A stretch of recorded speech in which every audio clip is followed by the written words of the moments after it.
हरवंश जी देखिए 9 अगस्त 2022 के बाद जब से हम लोग एनडीए से अलग हटे तब से आज तक हरवंश जी हम लोग की किसी बैठक में नहीं आते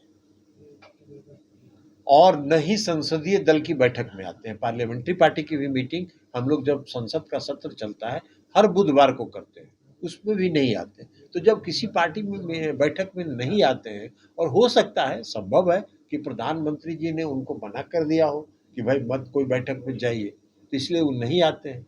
जनता दल यूनाइटेड के अंदर ही घमासान मचा हुआ था। लगातार जो पार्टी के राज्यसभा सांसद हैं वो विरोध कर रहे थे, पार्टी के कोई बैठक में शिरकत नहीं कर रहे थे।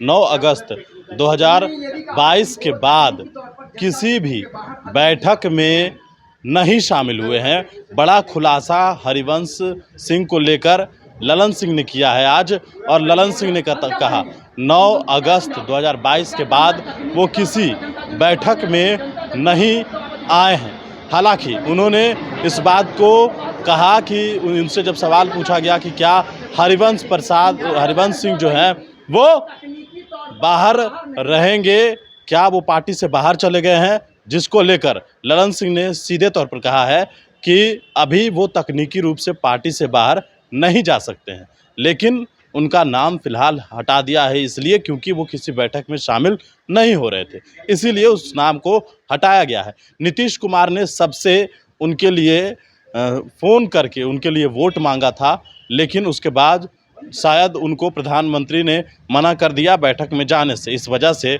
वो किसी बैठक में नहीं आते हैं। किस तरीके से पार्टी के अंदर घमासान मचा हुआ था उसको लेकर आज राष्ट्रीय अध्यक्ष ललन सिंह ने बड़ा खुलासा किया है, जरा सुनिए। हरवंश जी देखिए 9 अगस्त 2022 के बाद जब से हम लोग एनडीए से अलग हटे तब से आज तक हरवंश जी हम लोग की किसी बैठक में नहीं आते और न ही संसदीय दल की बैठक में आते हैं। पार्लियामेंट्री पार्टी की भी मीटिंग हम लोग जब संसद का सत्र चलता है हर बुधवार को करते हैं, उसमें भी नहीं आते। तो जब किसी पार्टी में बैठक में नहीं आते हैं और हो सकता है संभव है कि प्रधानमंत्री जी ने उनको मना कर दिया हो कि भाई मत कोई बैठक में जाइए, तो इसलिए वो नहीं आते हैं। हालांकि यह भी सत्य है कि उपसभापति कोई भारतीय जनता पार्टी ने उनको नहीं बनाया है। उपसभापति भारतीय जनता पार्टी को तो राज्यसभा में बहुमत है नहीं, तो यह क्षेत्रीय पार्टी के वोट के बल पर वो बने और क्षेत्रीय पार्टी के वोट के लिए माननीय मुख्यमंत्री नीतीश कुमार जी ने सभी क्षेत्रीय पार्टी के नेताओं से व्यक्तिगत फोन करके वोट मांगा उनके लिए और तब वो चुनाव जीते। लेकिन हो सकता है कि उनको प्रधानमंत्री जी ने 9 अगस्त 2022 के बाद जब हम लोग एनडीए से अलग हट गए और महागठबंधन में आ गए तो उसके बाद सरकार ने उनको कहा होगा कि किसी बैठक में नहीं जाइए, तो इसलिए वो बैठक में नहीं आते हैं। तो आते ही नहीं है बैठक में नहीं, ये तो वो बता सकते हैं, लेकिन टेक्निकली तो अभी वो जदयू से बाहर नहीं जा सकते।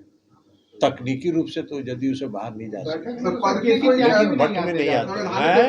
त्यागी भी तो ज्यादातर बैठक में नहीं, विकेश त्यागी हर बैठक में आते हैं। किसने कहा आपको? कहाँ से आप ये सूचना ग्रहण करते? ये सूचना आपको कहाँ से ग्रहण हुआ? केसी त्यागी जी पार्टी के नेता है और हर संसदीय दल की बैठक में भी आते हैं। सर एक सवाल है सर कि पद की कोई संवैधानिक स्थिति नहीं ना है कि इसलिए वो आप लोग के साथ नहीं आ रहे हैं? नहीं, पहले आते थे वो, उसके 9 अगस्त के पहले वो हर बैठक में आते थे, लेकिन 9 अगस्त को जब माननीय मुख्यमंत्री जी ने पटना में बैठक बुलाई थी, सभी सांसदों की, सभी विधायकों की, सभी की बैठक उन्होंने बुलाई थी राय विचार करने के लिए, उसमें भी वो नहीं आए थे। भाजपा के संपर्क में है सर? अब ये तो आप बता सकते हैं। सिक्योरिटी बना है, इसमें क्या कहेंगे आप? नेशनल एक्सिक्यूटिव बना, ये पार्टी का काम है, ये पार्टी का काम है, इसमें हमको क्या करना है? पार्टी का अपना संगठनात्मक ढांचा को कोई हम प्रेस के माध्यम से संगठन का काम करते हैं, संगठन का काम करते हैं। बिहार में लॉ एंड ऑर्डर पर बीजेपी इसको पाकिस्तान से तुलना कर रही है, कह रही कि तुलना देखिए हम पाकिस्तान जैसे हालात हो गए। बीजेपी घूम फिर के उसके पास कुछ नहीं बचा है, बीजेपी के पास कुछ है नहीं। बीजेपी धार्मिक उन्माद फैलाने के लिए पाकिस्तान का नाम लेता रहता है, तो इसलिए इससे नहीं, हम लोग सभी धर्मों का सम्मान करते हैं, हम लोग सभी समाज के हर समाज का सम्मान करते हैं। हम लोग सांप्रदायिक सद्भाव में विश्वास करते हैं। हम लोग सामाजिक सद्भाव में विश्वास करते हैं। भारतीय जनता पार्टी धार्मिक उन्माद में विश्वास करती है, लेकिन उनका कोई असर नहीं होता है। आपने देखा है कर्नाटक के चुनाव में आदरणीय प्रधानमंत्री जी ने जिस तरह का भाषण दिया था धार्मिक उन्माद फैलाने वाला, वो भाषण शायद हिंदुस्तान के आजाद भारत के आजाद हिंदुस्तान के इतिहास में किसी प्रधानमंत्री का उतना निम्न स्तर का भाषण नहीं हुआ होगा कि जय बजरंगबली का नारा लगाइए और कमल छाप पर बटन दबाइए। ये उनका स्तर था उनके भाषण का। तो ये भाषण उनका वो उन्माद फैलाना चाहता, कोई भरोसा नहीं करता है। इस देश की जनता, कर्नाटक की जनता ने रिजेक्ट कर दिया। अब बजरंगबली भी रिजेक्ट कर दिए। बजरंगबली भी देखे कि भाई कहाँ पूरा आपके पाप का तो इतना घड़ा बढ़ गया है यार, पाप का घड़ा भरा हुआ है और झूठो बदनाम कर रहे हैं, अपने पाप में भागीदार बना रहे हैं। बजरंगबली ने कहा कि मेरा जान छोड़िए।